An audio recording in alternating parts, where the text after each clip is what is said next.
Hey guys, how's everyone doing? JJ Wilson is here.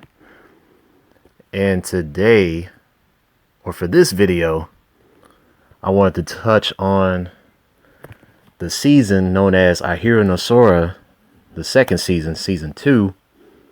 And there was a lot that happened in this season. Like, oh my goodness, like so much ups and downs in this series involving the Kuzuryu High School basketball team on the men's side. It's bananas. So to start off, before I get into the untimely death of the main character's mom, Yuka Kurumatani, Sora's mom, we're gonna go back just a little bit. We're gonna head over to the game between Kuzuryu's boys team and Shinjo High School's team. And this was the Inter High tournament, and it's like a regional tournament for all the high schools in the Yokohama area, Yokohama, Japan. And let me touch on the girls for a second here. The girls basketball team was in the same tournament as the boys, and they had a game. I can't quite remember the name of that high school they played. It was a different school, and they lost by 2 points, if I'm not mistaken, or they lost by a point because one of the girls missed a free throw and she didn't make the free throw, and the opposing team got the rebound and time ran out or whatever. So I think that's what happened. So yeah, the girls lost their game. Now, did the boys win their game against Shinjo High to advance in this tournament? Well, let's find out real quick. So yes, now to the boys game. Kuzuryu, they did a pretty good job against this team. Shinjo High School is led by two guys here. They're led by two guys here. They're led by Katsumi Takahashi and Yukinari Komija. Yeah, Komija. So Takahashi, excellent player all around. Like, he can score from anywhere on the court. Very solid defender. But what's his best skill is, reading the plays of the opponent, because he's also the head coach for that team, Shinjo High School. So he's a player and a coach. And so he's able to decipher like what schemes the opposing team is going to do. It was quite impressive to see him pull this off throughout the game. Now his buddy, his best friend, Komija, like, they're both seniors on that team, and they're the oldest players. Now, unfortunately, throughout most of that game, Komija didn't even play because it was shown that he had like a torn ligament in his knee. I don't know what type of injury that he had, but basically, I think it was like an MCL injury that he suffered. And if he had bent his knee a certain way, he wouldn't be able to play basketball anymore or something like that. And so for most of the game, he did not play up until like the fourth quarter. And by the time he got to the fourth quarter, that's when the game got really, really intense. And he was able to make some plays for those guys, including hitting like a three-pointer. And he was able to post up against Momoharu because they played the same position at point forward and everything. And so, like I said, as the game progressed, man, it got down to the wire. And unfortunately, Kuzuryu High School did not win the game. And while Sora, the main character, he didn't know about it, his mother actually came to watch them play. He never did see his mom, but she came in her wheelchair. For those that don't know, Yuka Kurumatani, she suffers from breast cancer. So she has a disease, and that's the whole reason why she's in Yokohama in the first place, because she and Sora are not originally from that area. They're from Nagano Prefecture. And so Sora had traveled with his mom, but they weren't living together. Sora was with his grandmother while she was in the hospital getting treated. But yeah, over time, from the first season on to the second season, you hear that her condition is getting worse and worse and worse. And even so, even with her being in pain, she went ahead and watched Sora play basketball, at least for a little while. And while she was watching him play, the head coach for Taihei High School shows up and recognizes her and is like, "Oh my goodness, it's you." So apparently, for those that don't know, this guy right here, what's his name again? Sakamaki Yohito. So Coach Yohito, this is an intense guy right here, man. You want to talk about someone that's passionate for the game of basketball? It's this man right here. And so he comes from the same city as Kenji or Kite, who was also playing for Kuzu High School, the guy that looks like Allen Iverson a little bit. So yeah, he's coming from that area, but he has coached for a very long time all sorts of teams throughout Japan. And his recent gig right now is with Tai High School in Yokohama. And in 3 years, he's pulled that team from the bottom all the way up to the top. So they're like one of the best schools in that whole city right now. Like, they're hot right now, guys. So Yohito, he's talking with Kuro Matani, and he's glad to see her and everything. And then she notices that she was in pain, and she still wanted to see her son play. And it was so funny because Yohito picked her up from the wheelchair and brought her over to sit down in a chair so she could watch her son play. So it was quite the scene, but this kind of shows you that Yohito was pretty close to Yuka. He liked her a lot, and it was good that those two kind of got together for that particular moment. And so by the time the game was over, I think Sora's mom, went back to the hospital, and then a few episodes later, a lot of crazy stuff happened, guys, after the game, man. The guys are pretty down after they lost the tournament, their opening match against Sinjo High School. And so we got Momoharu and his gang with Nabeshima, Saki, aka Chucky, and Yasu. So those guys, they went back to their locker room at the high school, and they were smoking. Because they were so bummed out after they lost the game, man. And unfortunately, by the time those guys left the locker room, one of the cigarette matches that they were lighting, it didn't go all the way out, and it ended up burning the entire locker room. And it destroyed not only the boys' locker room, but I think it destroyed the girls' locker room too. Well, maybe it was just the boys' locker room. I can't quite remember, but it was an insane scene. And around that same time period, this was when Kenji, or Kite, he was being recruited by Coach Yohito, because Coach Yohito was watching this dude play. And of course, Kite, he scored the most points on the team. And so he was kind of talking to him, and, he was trying to give him some psychology on, hey, young blood, if you stay on this team, you're not going to really be the player you should be. That's why you need to come to us. I'll make you the kind of player you need to be. Even though he's got all this talent on his squad, he wanted Kite to join the squad too. And Kite said, I'll think about it. He was kind of playing it off. And so eventually Kite tells Yohito's like, nah, I'm going to pass on that. I appreciate the offer, but I'm going to stay with the guys that I'm with right here. Because I really feel, according to his words, I really feel like we can do something here. Like, we can build something with this team. Even if it takes me 3 years, because Kite is just a freshman.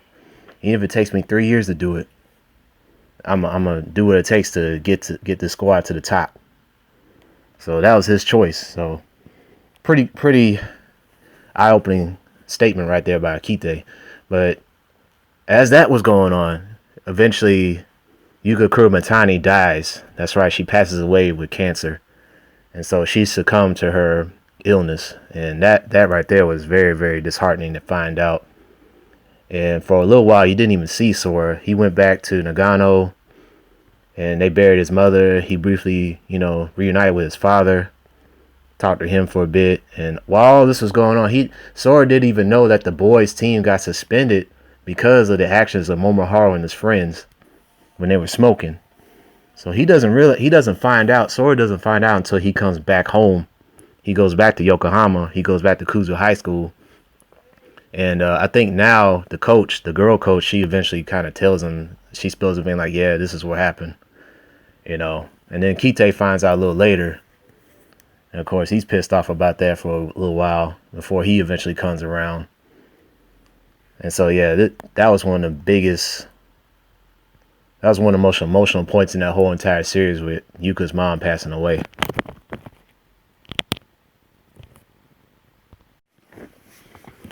So after Sora's mother passes away, eventually, like I said before, the Kuzuryu boys basketball team got suspended by the school because of that.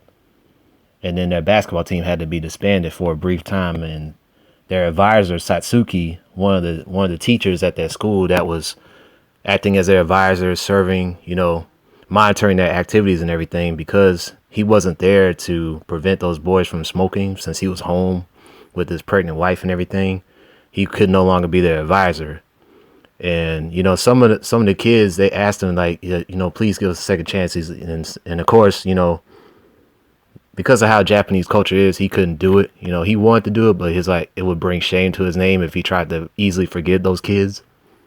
And so he has to decline. And there was an episode where even Momohara was so depressed about what happened, he went to his house. He went to Satsuki's house and talked to him and his wife, and he had to apologize to them both for what he and his friends did. And while Satsuki was grateful for it, he's like, well, I can't just easily come back to you guys like that, and plus my wife is pregnant now, and we're expecting a child soon, and I'd like to spend more time with her now. I can't really be worried about what you kids are doing, like that. Which, in truth be told, guys, he didn't really mean that, because by the end of the season, he actually admits that he really does care about them boys, especially when they played Tai High School, which I'm gonna get to in a minute. By the time by the time Kuzuryu played those kids, Tai from Tai High School, man, Satsuki had a change of heart, and everything. And eventually, he does apologize to those guys, and he talks it with the boys and everything. And eventually, he becomes their advisor again. But that's by the end of the season. So with that being said, what did the guys do? Like, how did they recover from such a tremendous gaffe after their loss to Shinjo High School? What did Kuzu's team do now that they weren't officially a team anymore? Well, they did what they could. They had to pick up the pieces again, and they had to, they had their summer break, and they kind of took off for a little while. And it was funny because Yasu, Chucky, and Nabeshima, man, those guys, there was an episode where they were playing against some kids and they ended up losing the game against the kids. Oh, maybe that was season 1. I might have got it mixed up, but it told them like, hey man, we really got to get focused on basketball again. And Yasu in particular, he was training the whole time they were going. Like, he was running every morning. This dude, he really took a liking to the game, to the point where, by the time those guys got back together again, he was actually their starting power forward until Shigeyoshi could get back in shape, the real tall kid on their team. And so Kite in particular, he started training, like he started doing random street ball, man. He was going from gym to gym to gym, challenging dudes, beating them, until he met Fua, the dude with the red hair, Hio Fua. This dude, he came in the court because he found out about Kite one night, and they got into a one-on-one, and he beat Kite. He even crossed him up. I'm like, dog, this dude. And not only that, despite his size being only like maybe 5'11" or 5'10", he can dunk alley-oops, man. Like, this dude got hops. Like, he's the real deal right here. And he's just a freshman on Coach Ohito's team, Tai High School. And Tai High School, if I'm not mistaken, they made it all the way up to the finals. I don't know. I forgot. I can't remember who won. I don't think they won the inter-high tournament. Now, the other school that I remember in the first season, there were actually 2 schools that Kuzuryu High School played. The first school was Kitasumi High School with Nanao's cousin as the star player, Taro. Now, he played, but they eventually lost to, I can't remember if they lost to Morrow High School or not. I think they did. And so they didn't beat those guys. And Morrow High School is led by a senior named Chiba, as well as their second-year point guard, Tokiwa. So those are their star players. So Morrow High School went all the way up to the semifinals, and they played Tai, only to lose to Tai. I mean, there was one play where the freshman Fua, like, I think he did like an alley-oop where, I don't know if the ball hit the backboard or not, but he caught it reverse style and dunked it reverse style. That junk was sick.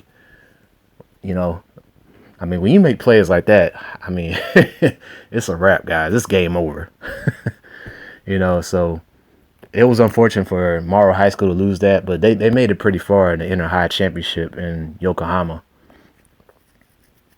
So yeah, So what did Kite do after he lost to Fua? Kite, he ended up training against college players. So he was trying to figure out how he could beat Fua and everything.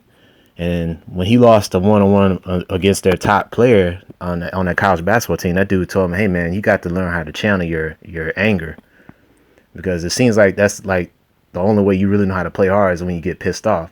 You need to stop getting pissed off and try to channel that anger and let the game come to you, so to speak." So once he figured that out, this is how Kite figured out how to get in the zone.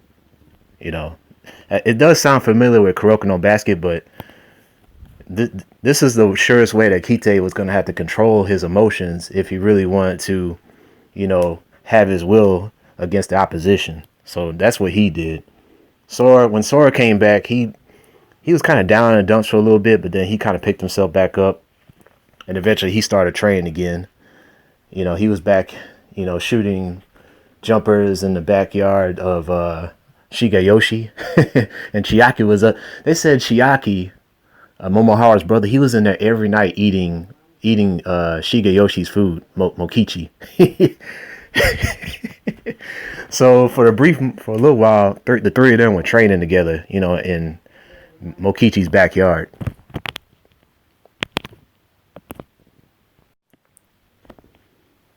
So even with that said, guys, how did Kuzu High School, how did those guys manage to get their team back and playing basketball again? Well, it was a impromptu meeting between the principal and the captain of Kuzu's basketball team, Momoharu. And so they had the meeting, and the principal said, "Okay, we'll give you guys a game, and we'll have most of the school watch you guys play basketball against whatever team that they pick." Because since they were already getting offers from various high schools to play, and Nabeshima happened to answer one of the faculty's phones. I can't remember why he was in there, but he answered one of the phones, and it was Coach Ohito, and he was asking if Kuzo High School could have a game with those guys. And Nabeshima, being a novice in basketball and not having a lot of knowledge about these high school teams and everything, he actually accepts the offer from Coach Ohito. And so he eventually relays that message over to not just the rest of the team, but he also tells the principal, finds out as well. And once they get all the information, they eventually agree that, okay, we'll go ahead and play the game, even though it's one of the top high schools in that whole city. We'll go ahead, we'll set up this matchup between Tai High School and Kuzu High School. Very, very ironic, but this does give Kuzu Ryu a chance to, make amends for their wrongdoings after the match against Shinjo.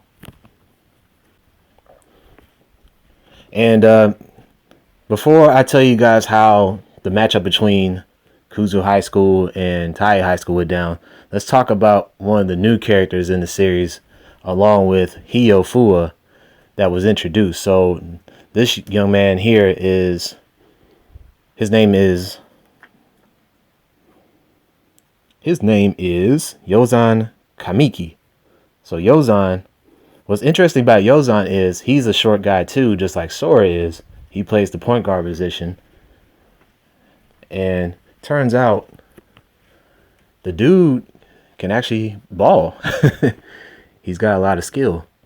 And so, yeah, he actually has a lot of skill because he has dribbling, passing, and shooting abilities very similar to Sora. And Sora was playing against him, and he was actually getting worked by this dude, man. He was making plays. He was making jump shots during the game between Tae and Kuzu.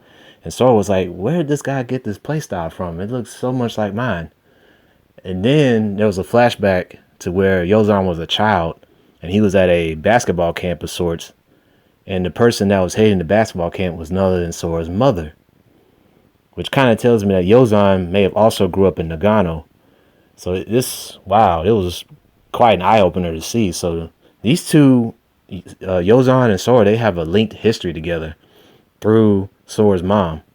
And so this is how Yozan developed an interest in basketball. And in the beginning, he never really got to play in this game between Taihei and Kuzu High School. He was actually standing above the bleachers. He was standing at the atrium level of the gym, Kuzu's gym, and by the third quarter, he was just like, "Screw it, man! I'm gonna go down there and let my voice be heard, and I'm gonna play." Because he got so inspired watching Sora, hitting all these 3-pointers and making these passes to his teammates and everything. Trying to will his team back in the game because, hey, I'm gonna keep it real in this game. Kuzu and Maru High School, not Maru High School, Tai. Man, Kuzu was getting destroyed. Now, besides Fua and one of their senior centers in the game, balling out of control, his name was Shigenobu. They had a star ace on the team that I didn't tell you guys about yet. Sei Shiraishi. Oh man, this dude right here is probably the most skilled player in the series so far, and he's just a second-year player. If I remember, he's only a sophomore. But this dude here, oh man, this dude's ready for the next level. He is ready for the next level. I mean, he has a pure jump shot, probably the purest in the whole entire series. He could score in a lot of different ways, almost like Takahashi, but he's just more smooth with it, man. Real smooth. Like, there was a sequence by the end of the game where he scored 16 points or so in under a minute. Almost like Reggie Miller. It was so crazy. But yeah, it's well documented that this dude, he's going to clearly play at the next level in college. And what's interesting is the captains for Morrow High School as well as Shinjo High School, they were there watching these guys play. And they were pointing at like, yeah, this dude's the real deal right here. So yeah. By the end of the game, there was a lot of uncertainty. After Kuzu got blown out by Tai High School, there was a lot of uncertainty about what the status of the team was, whether or not they were actually going to become a team again. And so that fateful meeting happened with the principal and one of the teachers that stayed around. It was a lady. And, given the circumstances of everything, the principal could see that these boys really did have a drive, and they developed a newfound love for the game of basketball. And truth be told, after watching them play, despite getting defeated, they were pretty positive. They were hopeful that, this team could one day get to a high level and actually give the school a good name, because truth be told, Kuzo High School doesn't really have a very strong sports background, as admitted by the principal. From their baseball team to their soccer team to their girls basketball team, like, they really couldn't get any big time strides with their sports program. And so, but watching these guys, they could see the potential that they had as far as their talent level was concerned. And it's like, you know what? We'll give you guys another chance. We'll give you guys another chance to show that you guys can help us, get recognized out here in the city, and also for our school, to give our school some pride back again.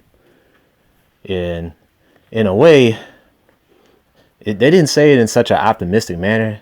From the lady's perspective, it was kind of like she looked down on them for playing so hard despite getting destroyed by Tai High School. So that's how Momoharu took it. So even though he was kind of glad that the team was back again, he couldn't really accept the fact that, most of the school's advisors, most of the teachers, the faculty, they were kind of looking down on the team, because it seemed like they were just playing just for the sake of playing. And, that didn't really sit well with him at first. But after the meeting with Satsuki, and, he was telling them how proud he was of them, and he was wrong about, not being there for them when they needed him and everything. It turned out to be positive. And the last episode was pretty funny because, they're all out on the beach. They decide to celebrate, and Sora gets met by Madoka, one of the girl players on the basketball team. And really, she's part of the reason why that basketball team is around in the first place, because she kind of lit a fire under Sora that, hey, man, let's form a team. It was all thanks to her. And, Sora's blushing at her because, she's looking real good in that bikini and everything. It's funny with Madoka because she developed an attraction for Momoharu, and he kind of rejected her. And then because of that rejection, she started dating some random boy, and she ended up getting her first kiss from this boy. So I don't know if she's still dating him or not. Maybe not. And then Momohara actually thought about the girl, after the team got reinstated, and he's like, you know what? I better apologize to her because I was kind of an asshole around her. And so he finally did, and Madoka just kind of took it lightly. He's like, don't worry about it. It's not a big deal, you know? So that's kind of how that ended. So yeah, that's the season, man. I mean, I know I left out some details here and there, but it was just so much that happened. But like I said, it was a lot of ups and downs with the series, and there was some really crazy plays in there too, even better than season one, in my opinion. As far as how they portrayed it. I mean, sure, they could have made it a lot better, because one of the weak parts of this anime is the animation, unfortunately. But man, is this story deep. They really did a good job, bringing some character in a lot of these different people that I just described here and everything. So if anybody else watched this series, I'm sorry for this review for dragging as long as it did. But I jammed in quite a lot of information in such a short amount of time. But yeah, do tell me if you guys like the series. Maybe there'll be a season 3, I'm hoping. Because I don't think the story is over just yet. Because it seemed like it was going to end off in more of a cliffhanger kind of style. With them, getting ready for the winter season and everything. So yeah, do tell me how you like the series, guys. I won't keep you all long here. And later on, I'll start the next review, which will be the roasting of Gibiati. So stay tuned for that. I will see you all later. And be sure to check out our Eternal Vintage podcast with me and Ash the Man. We're alternating channels for right now. So this time it'll be on Ash's channel, episode 3. Episode 4 will be on my channel. Eternal Vintage podcast. So do check that out. All right, I'm out of here.